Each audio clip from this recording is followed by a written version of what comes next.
right now on Higher Journeys with Alexis Brooks.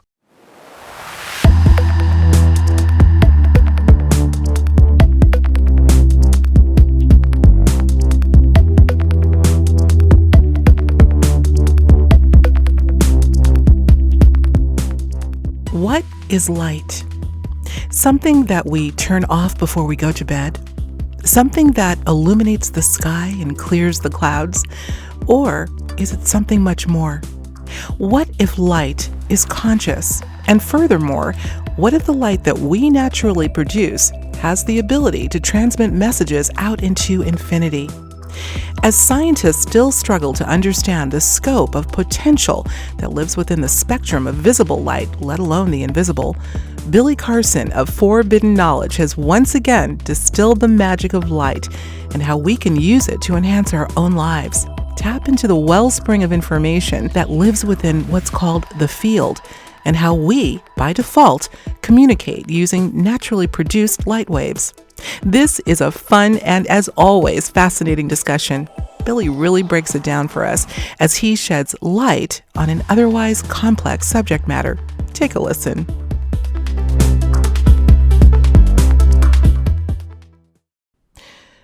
Billy, I'm going to start this conversation off with reading a quote that I read to you the last time we got together.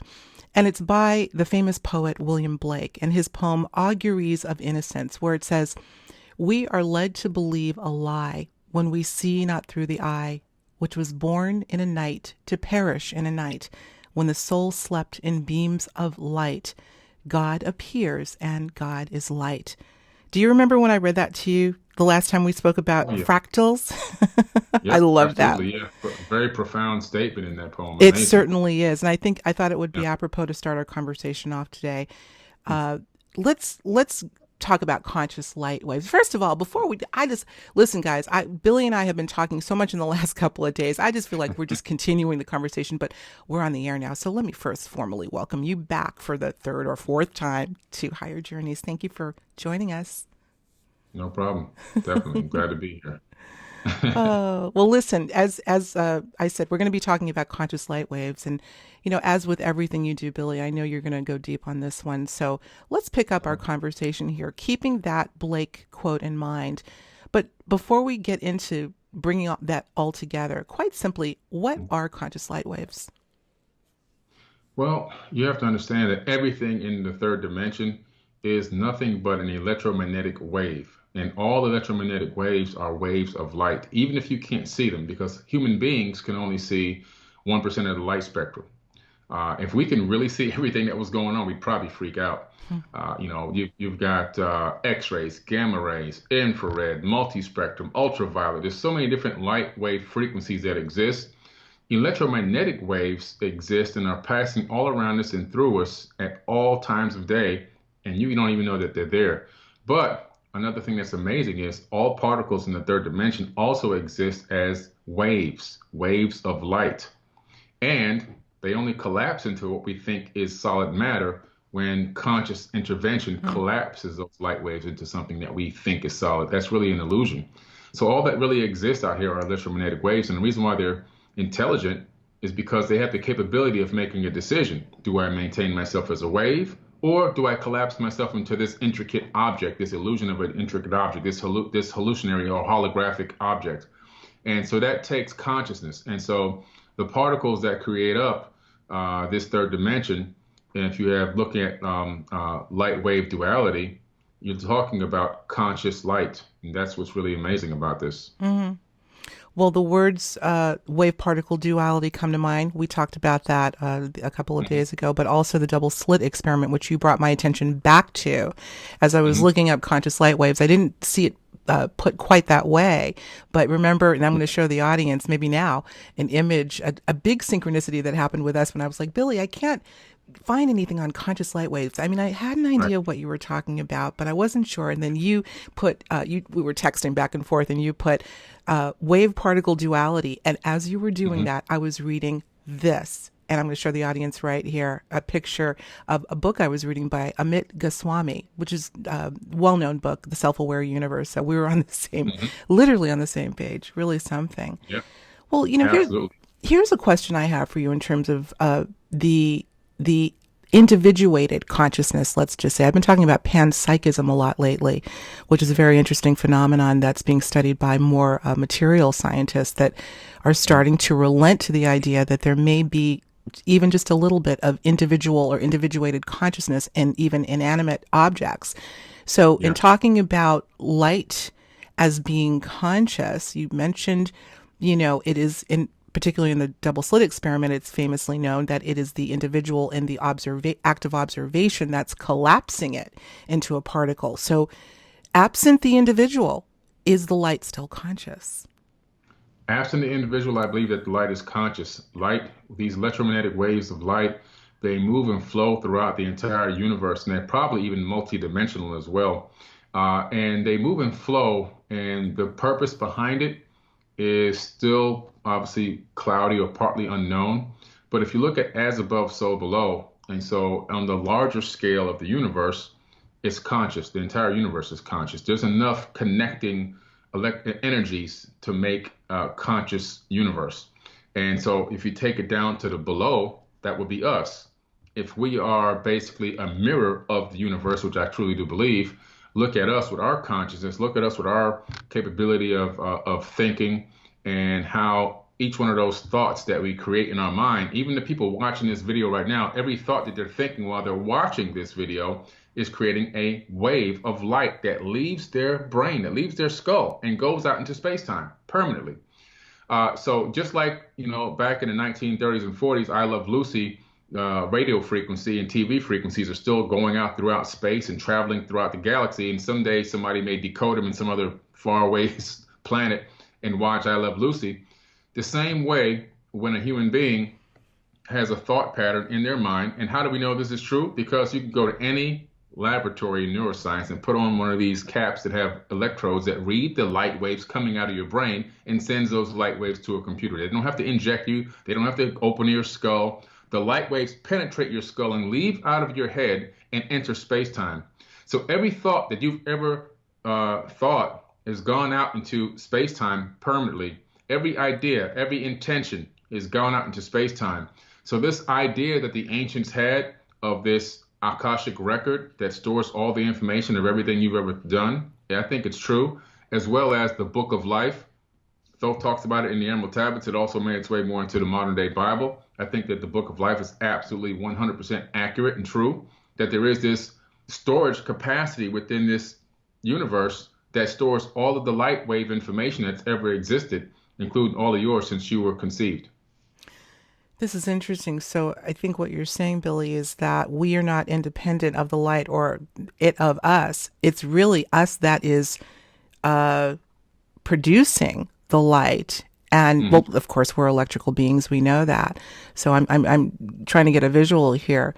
Could there be light that is independent of us? Well, I guess the question is anything independent of us? But what you're talking about is light being just the thought, our own thought process and feelings and emotions, etc., go into a light wave and are transmitted into infinity, essentially.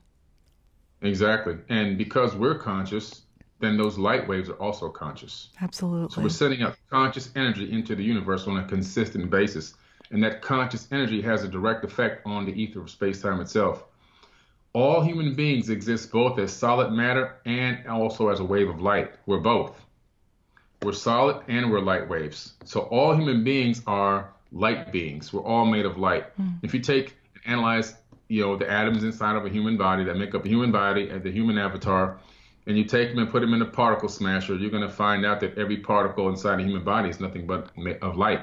Right. Light that's been collapsed into digital matter that we can utilize to maneuver through this third dimension, through this hologram. But all the light that makes up the atoms in our body is also conscious, which means that rocks are conscious, blades of grass are conscious, the planet is conscious, everything is conscious. Even the plastic mouse that I'm looking at, right? Because it was made by natural elements. Well, this is the idea where the panpsychism idea. It's something about that is really intriguing to me. I talked about that with a few people. Nassim Haramein, we talked about it. Actually, it was he that introduced the idea to me. Wow. But I think it's very encouraging that some of the more classical physicists are starting to relent a little bit to that idea. That's great. Let's Yeah. talk about orbs, because when I think of light, when I'm saying orbs, I'm not talking about dust particles. I'm talking about the true orb, like energy beings or entities that people often report seeing, and in some cases Yeah. interacting with. Now, we have to Mhm. assume that at some level, these orbs, seen almost always as light, are intelligent and are conscious. Let's dig into Mhm. that a bit. What are we seeing there now?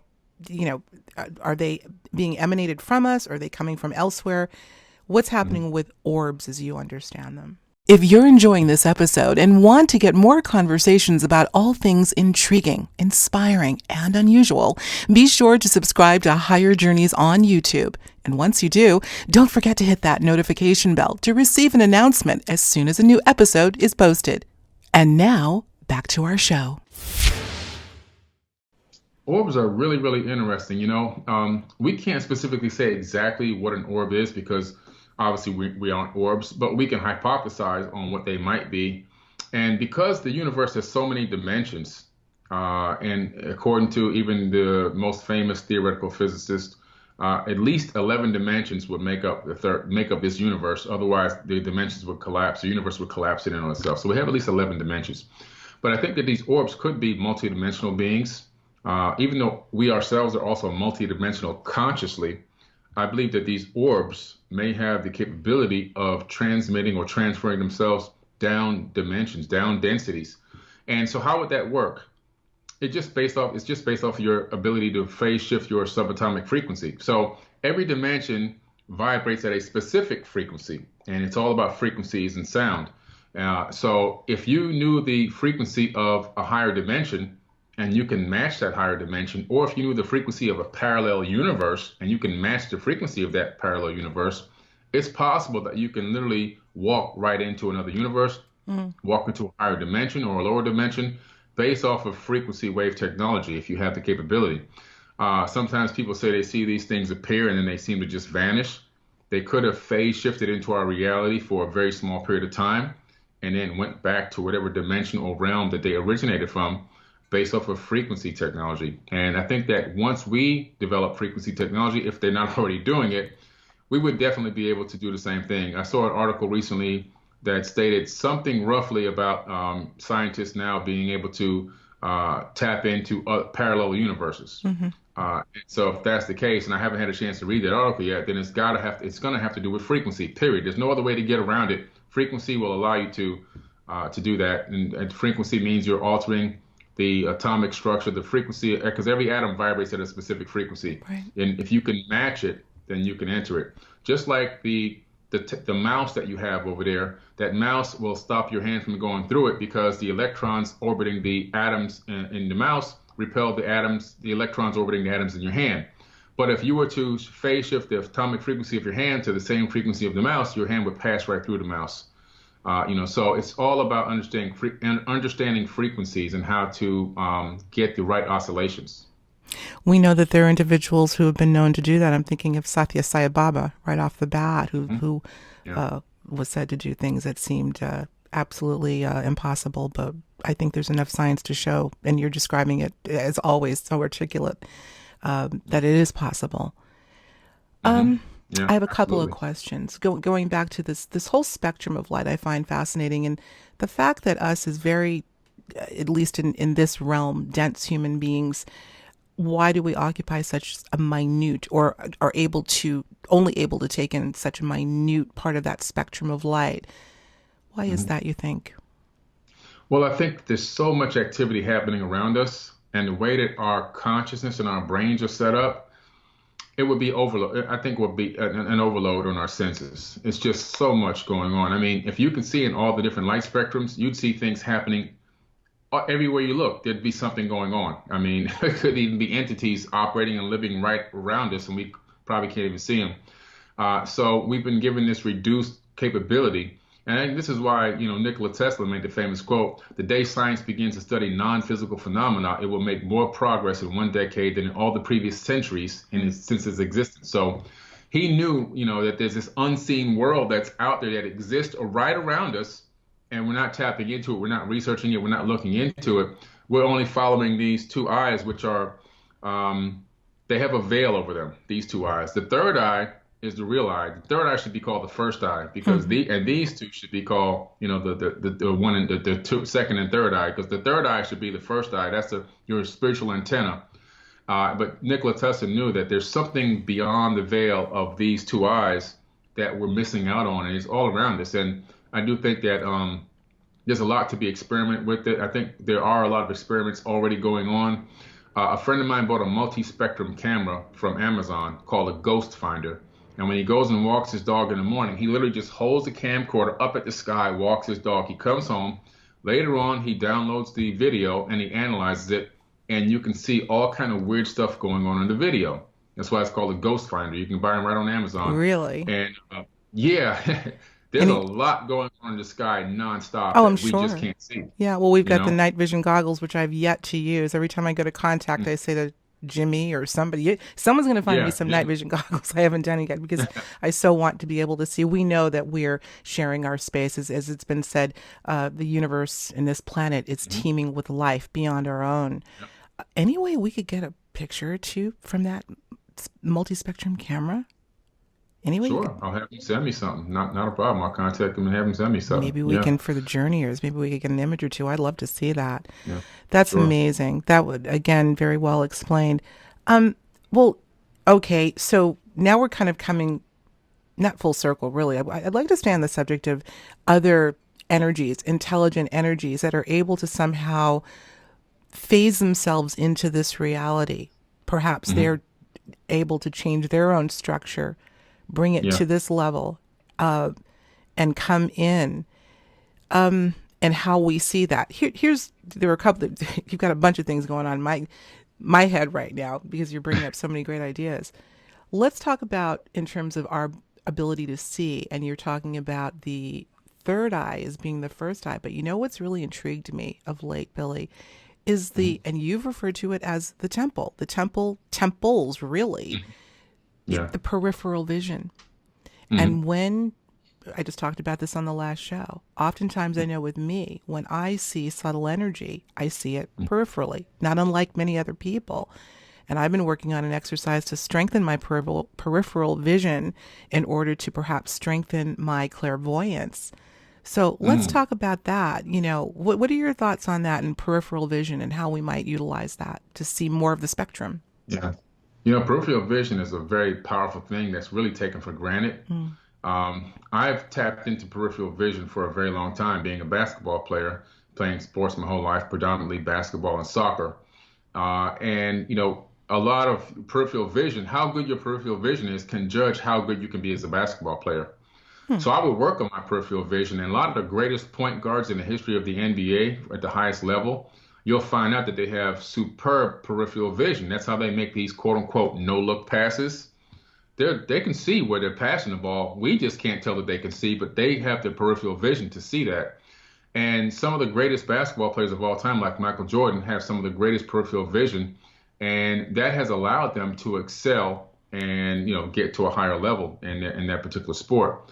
So peripheral vision is really, really an amazing thing. And if you're already open to seeing auras and energy fields and things like that, it may be a very good way to actually tap into analyzing or seeing different fields of energy by using peripheral, because sometimes coming directly head on to the retinas, it's more illusory. You really can't detect it. But sometimes from the peripherals, you can pick up the ambiance of those fields, of those energy fields sometimes. And I think that peripheral vision is a very, very strong and powerful tool that a lot of people have just really taken for granted. I use it all the time, and I think it's a really great thing. I do too. As a matter of fact, I'm actually in initial stages of working on either a lecture or an interactive, because I've been incorporating some exercises and some experiments that I've come up with in strengthening peripheral vision by incorporating it into my meditation. But that's another story for another time. That's great. Mhm. That's great. I Yeah. really think we're meant to see more than we do, and maybe we're looking from the wrong instruments. That's not to say don't use Yeah. your eyes. Our eyes are here for a reason, but yeah, Hmm. peripheral vision. Wow, that's interesting. Yeah. Okay, Yeah. conscious light waves. What else can you tell us about? How about our interacting with them more consciously? Light, Hmm. knowing with the understanding that there's a conscious aspect to the light. How can Yeah. we become more involved in talking to the light if we're light ourselves? If that makes sense. Right. Well, and I wrote in my book, Compendium of the Emerald Tablets of Thoth, he's always talking about a human being seeking the light and striving towards the light and using the light, accessing. And he's just, I mean, he probably says the word light 50,000 times Mm. in the tablets. And so there's a powerful meaning behind this light word. He's obviously overemphasizing the importance of the light and seeking the light. And I think to incorporate into your meditation, the cosmic meditation that I particularly do, allows myself to be filled with cosmic light and energy that comes in from space-time. Hmm. And the energy coming in from space-time are waves of light, electromagnetic waves of energy, cosmic energy that's coming in as light waves. And the reason why I do this is because I think that the universe can fill you with information and give you a lot of information. It's almost like getting a download, but being open enough to just wait for the download to occur instead of just randomly getting it on the fly. Both ways work, but the universe, the conscious light that's in the universe, they're all oscillating at different frequencies. So once you get into a cosmic frequency in a meditation, if you match the frequency of information already contained in space-time, you can then download it right into your body. It's all about matching frequencies, quantum entangling with information. A lot of the times people get what they think are their own original ideas or their own Mm. invention ideas or whatever, but a lot of the times it's not.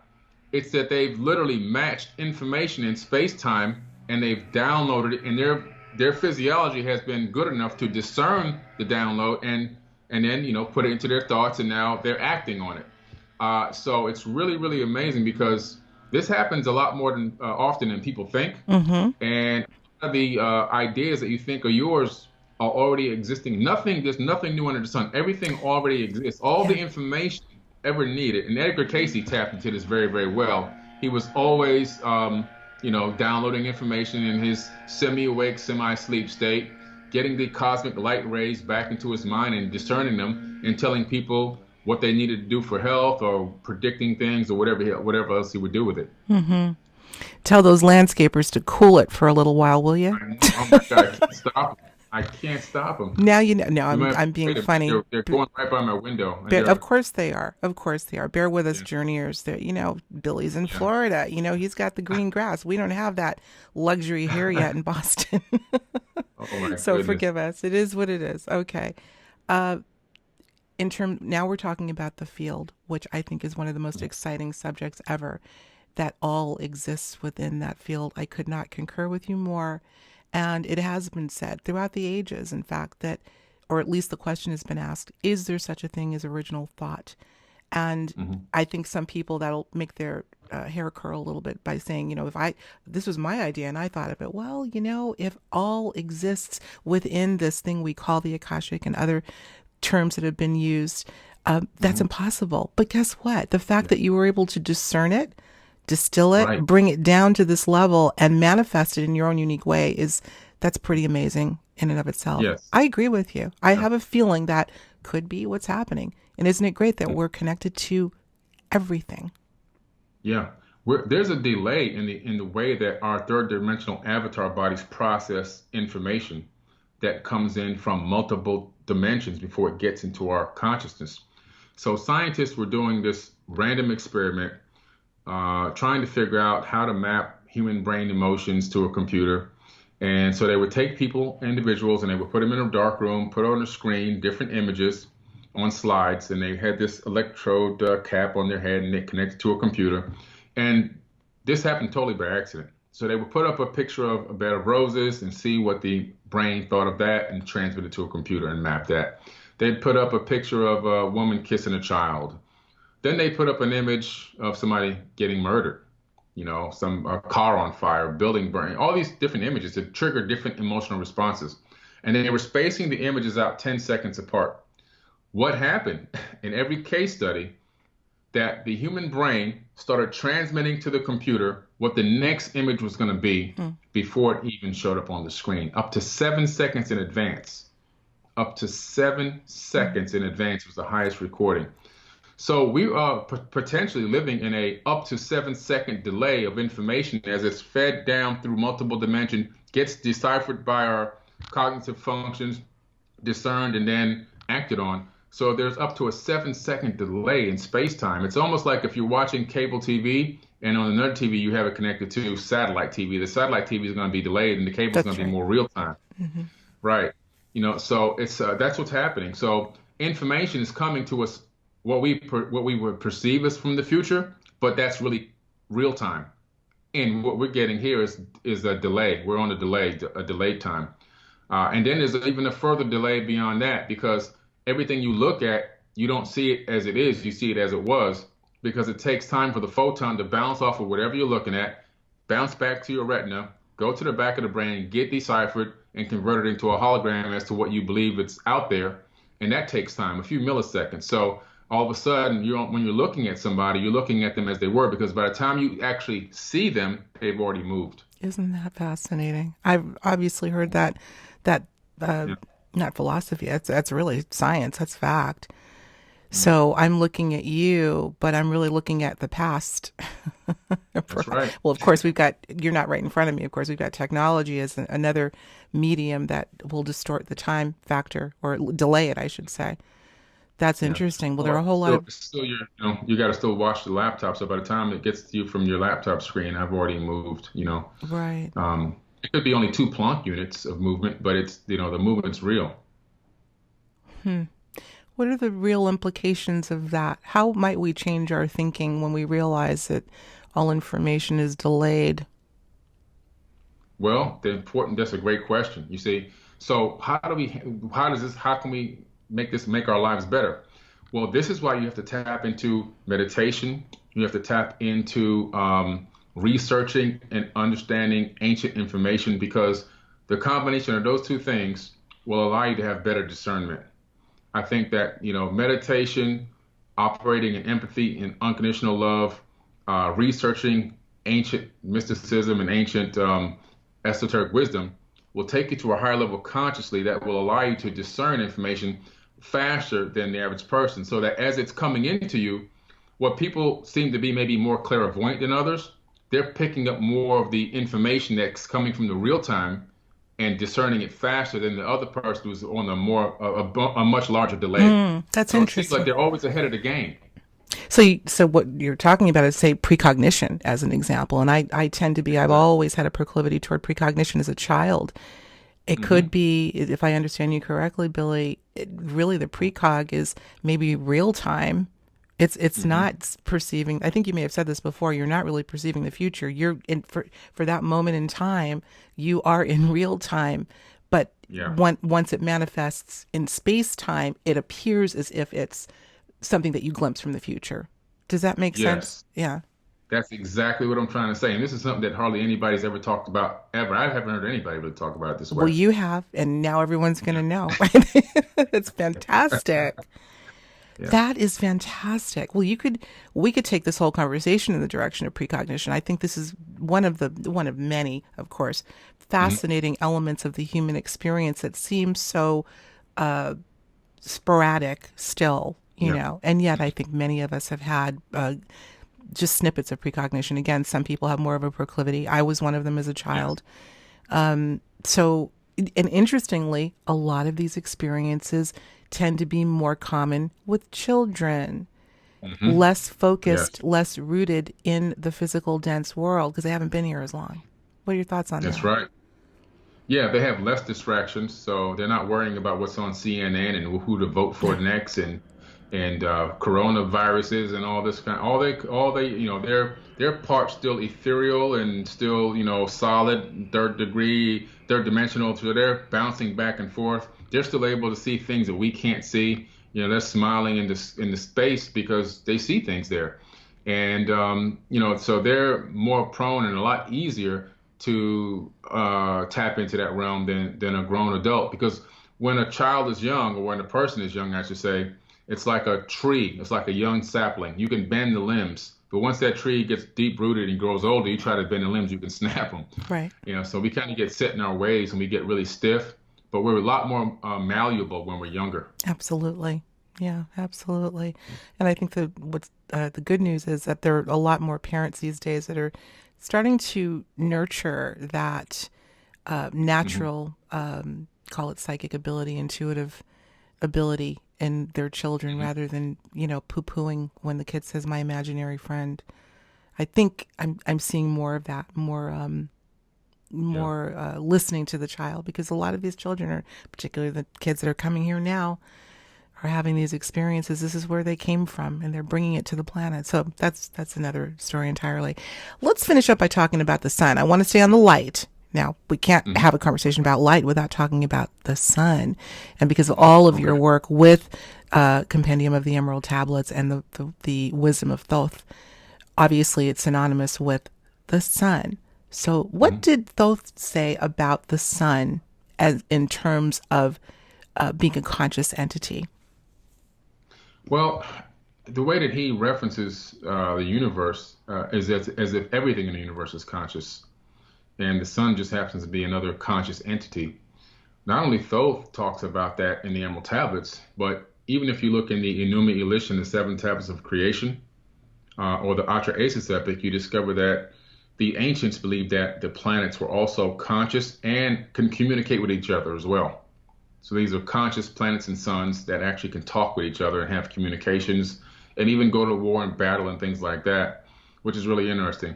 So the sun itself, which obviously is the majority of the giver of life on a consistent stream of energy waves to the planet through photonic energy that we utilize and we convert into different types of energy. Then most plant life, of course, without the sun and everything else for photosynthesis allows us to be able to be alive on this planet. So it's being the sun, being the giver of life, it's no wonder why a lot of the ancient religious texts took it and deified the sun and turned it into a being that had the capability of dying and then coming back to life and all these other kind of things that you see in a lot of the religious texts. But when you look in the in these ancient texts, you discover that the sun is worshipped because it's not because they just wanted something to worship. It's because they understood that life came from the sun and that we can consciously mimic the sun in an esoteric way, where we literally have the capability of projecting light and being the light and being the beam of light. This is what Thoth talks about consistently. No matter where you go, you should be an energetic being. You should be the light. Your light should be as bright as the sun. And he calls himself the son of Atlantis many, many times in the Emerald Tablets. Another thing that's really interesting is, kind of parallel to that, Yeshua, also known as Jesus in the modern day Bible, he calls himself the Son a lot. And even then, not the Son of God, the Son of Man. This is the reference that Thoth makes in the Emerald Tablets, as well as Yeshua in the modern day Bible, the Son of Man. That's very interesting. Is it the S-U-N of man? I think it is. I agree. Yeah. I know exactly what you're talking about. The references and the etymology associated with the words that we use and in the books that we read is stunning when you really dig down. It all makes sense. It's a beautiful thing. We're winding down. Thank you, as always. We got a crash course from none other than Billy Carson, so I do appreciate you always.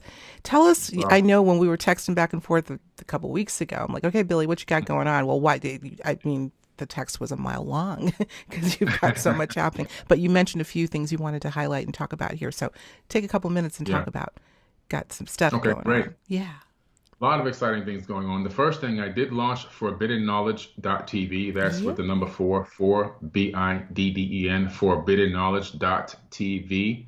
And that's my own streaming platform where just me on the green screen, working, putting out a lot of content, a lot of videos, a lot of my talks and lectures that I've done for my own workshops and so forth, as well as some of my mystery school teachings that I've done. There's probably about 14 terabytes of content right there. So there's literally going to be thousands and thousands of episodes on forbiddenknowledge.tv. I'm Beautiful. really excited about that. You can sign up for a 3-day trial and log in there and check it out. I'm also doing the Black Knight satellite documentary. It's called Black Knight Satellite, The Untold Story, and that's about a mysterious object that's orbiting the Earth that has been tracked by all the space agencies since the beginning of the space age, and it's still up there. The official images are on the space agency's websites in HD. Shuttle missions have flown over it, and there's a lot of information that has been talked about over the years, kind of like just reading a script, but I'm giving the real skinny, the deep information, the connecting link between that object and ancient Sumerian cuneiform writing, as well as cylinder scrolls and other ancient texts from around the world that know exactly what this thing is and how long it's been up there. So it's going to be an amazing documentary. Got myself in there, of course, Jimmy Church, Richard Dolan. Oh wow, uh, all our buddies. Okay. Oh, all the buddies. Yeah, All it's the all buddies. good. We have, it's going to be amazing. It's going to be an amazing documentary. I have an astrophysicist and astronomer, reporter from ABC News, mainstream news, as well as another reporter, former reporter in the UK. It's going to be an amazing documentary. I'm going to take people into this anomaly in a way they've never seen before, as well as an image analysis from professional image analyzers, image enhancers to take a look at it in a more in-depth scale, a much close-up look at it to see what it really looks like.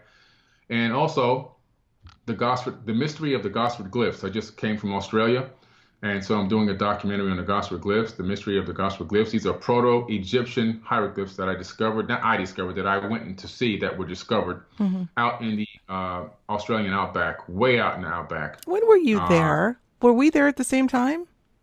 no, I was there. Let me see what month is. I was there in February, the beginning of February. I You was there for went, I about a week. came back at the end of January, so we literally, Oh, were you just in missed. Northern Territory of Australia? New South Wales Ah, area. So I flew into Sydney, then I went to New South Wales up to a place called Carryong 9. uh-huh. Oh my good. Okay, And we'll talk about that offline. We'll talk okay, about that yeah. offline. We literally, our planes probably passed in the air. Okay, that's a Wow. lot. So Yeah. there's a lot for people to keep track of. So would the hub for people finding out the launch dates for these things be your website, Forbidden Knowledge? Yeah, the number 4, forbiddenknowledge.com. Okay. And my schedule is on the link in my bio on all my social Okay. media accounts at Forbidden Knowledge. And I will be in Brooklyn, New York, May 23rd, 2020.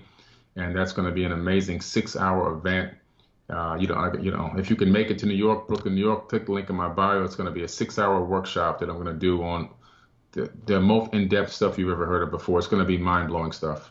Trying to give David Icke a run for his money, huh? Well, He's known for the hey, marathons, but that's pretty I'm just doing heavy. my part. I'm being facetious. I know it's going to be fabulous. We're just going to have a Yeah, link for number 4, biddenknowledge.com. And rather than have a whole bunch of links, you just go there, yeah, check the schedule, keep it bookmarked. So, because there's a lot of stuff that's going to be popping off, it sounds like in the next several months. And yeah. go see Billy. Billy Carson. I'm trying to think, how many times have you been on the show? We're talking number 4 or 5 at this point, maybe, because we've done a couple Okay. of on Four. location. Yeah. Yeah. Well, 4 each and o'clock. every Yeah. time, yeah, each and every time it's a treat. It's a treat for me Thank you. to have my friend on. You're wonderful, and just I'm in awe of everything you're doing and your energy level to do it. So Thank you. it's a fabulous thing. So thank you Thank once again. Hey, by the way, I have a little teaser for y'all. We're about to go off the air, but Billy and I are going to be chatting for about 15 extra minutes on some exclusive stuff. I'm calling it after the show. I am giving you a little bit of a teaser. I can't give you all the details yet, but I want you to stay tuned because there will be a hub where you will be able to come and listen to after the show segments. So we're going to go have a private chat. We're going to close the door. You will be invited in soon enough. So just stay tuned. Just a little teaser. So in the meantime, I want to thank you once again, Billy. And as always, I want to thank you for tuning in, as always, to Higher Journeys. We'll talk to you soon. Take care.